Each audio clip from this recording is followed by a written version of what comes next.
Proteus Leadership proudly presents the Let's Go, Let's Grow podcast with Des Penny, co-CEO and founder of Proteus Leadership.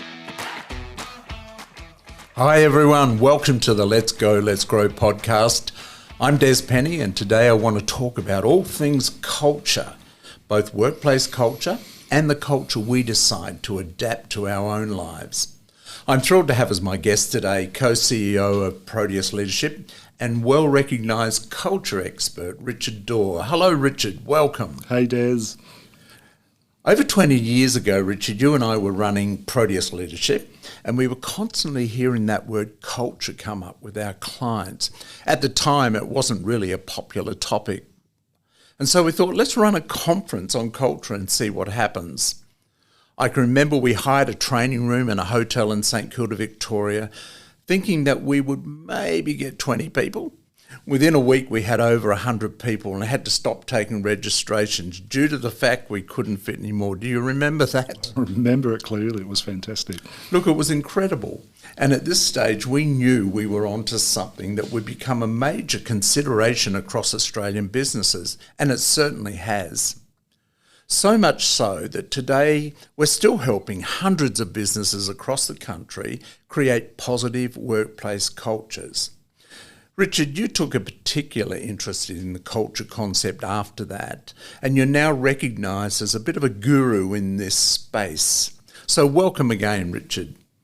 Thank you, Des. Look, there are so many definitions of workplace culture out there. What's your definition, Richard? I love the definition that culture is the way we do things around here. When you think about it, culture really is about your behaviour. It's what you do. It's how you behave. Another great simple definition is the unwritten ground rules. You think of any workplace, they'll have policies, procedures, overt values, but it's often the unwritten ground rules that's what's really important. So it's really about what's expected and what's accepted. Can you perhaps give our listeners some examples of that? Actually, I'll give you two. A really simple one, if you think about meetings, the way people get together at meetings. So if it's normal for people to turn up to a meeting late, unprepared, being on their devices, not being present, that's your behaviour.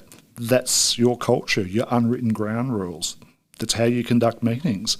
But you can flip that around. For example, at Proteus, our unwritten ground rule on meeting is being on time is actually late. You should be there early. Be prepared. No devices. Have a bias for action. So that's a really simple meeting example. Probably the most powerful example people want from us when we're doing workshops.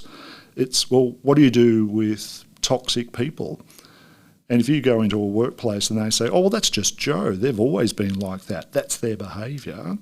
That's your culture of dealing with toxic behaviour. People do what they do because we let them. So at Proteus, we'd say flip that around, change the culture of that. Look, it was over 20 years ago that we started in the culture field, and usually things don't carry on that long, but culture has. And so why does it remain so important even after all of these years? Oh, it's our most relevant and sought-after workshop. I remember when we first investigated culture. Do you remember the famous Peter Drucker from last century, the uber thought leader that changed the game in workplaces? And he said, culture eats strategy for breakfast. Now, that was 30 years ago. Think of now, we're living in a world of chaos, disruption, radical exponential change. So culture has never been more important.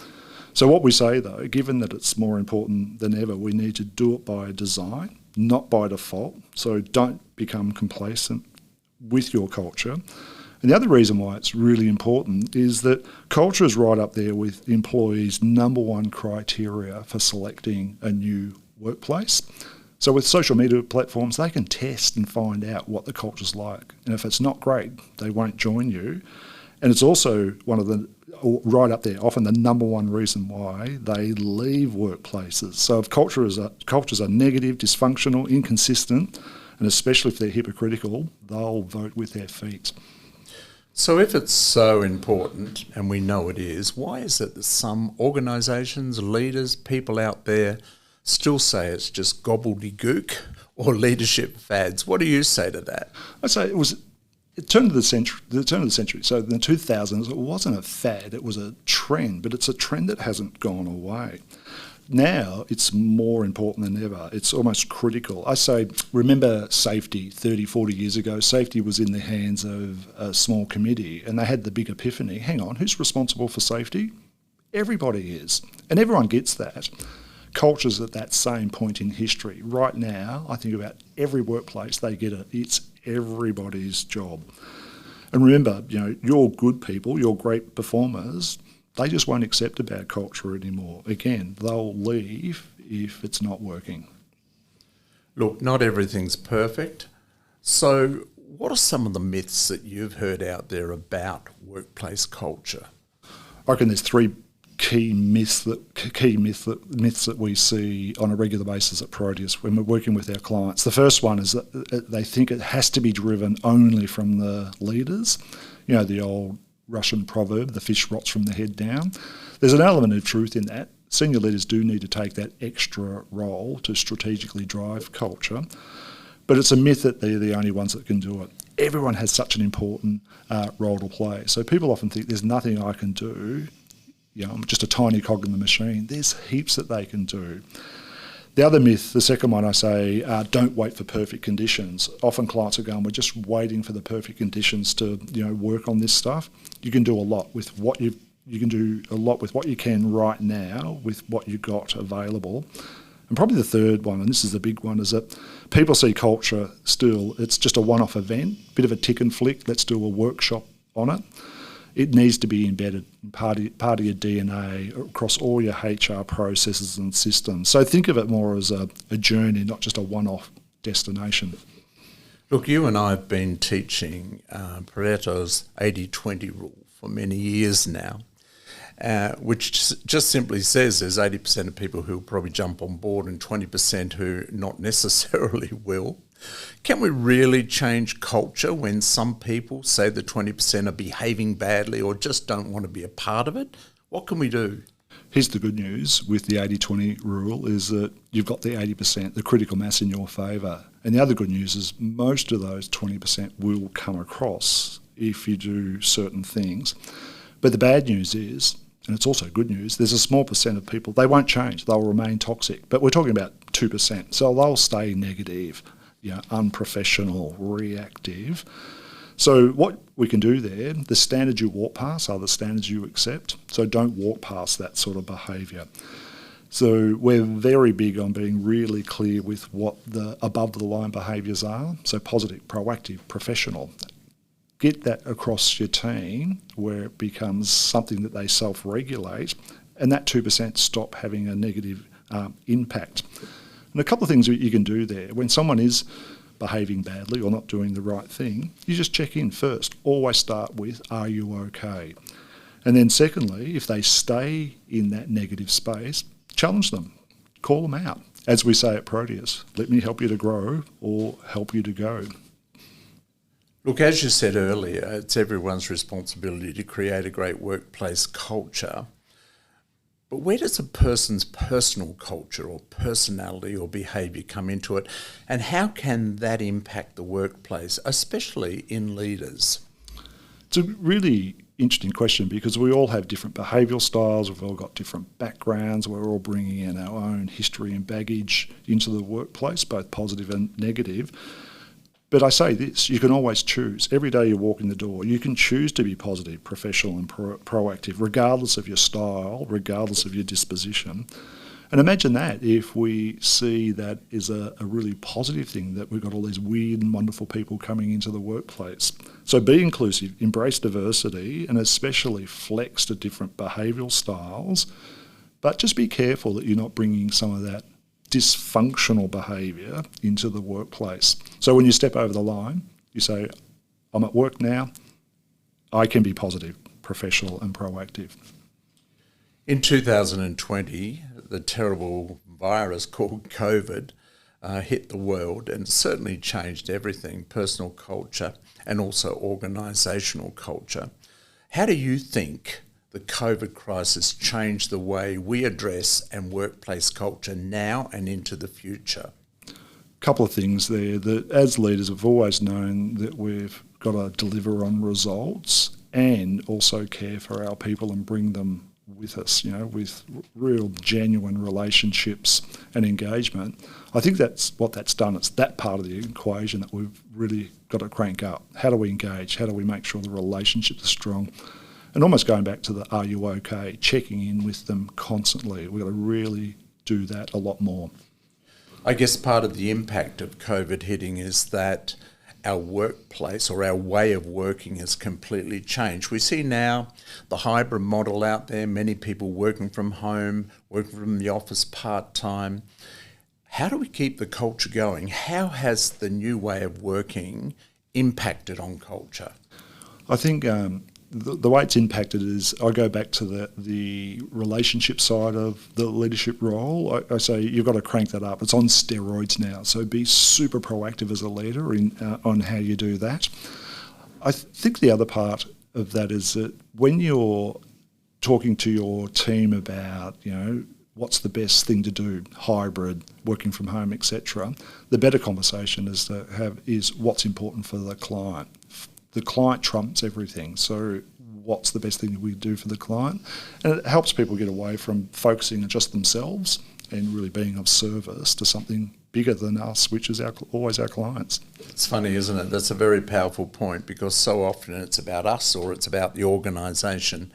And even though we want to service the client, they don't necessarily become the number one focus for it. And so when we do change that, as you say, that's awesome.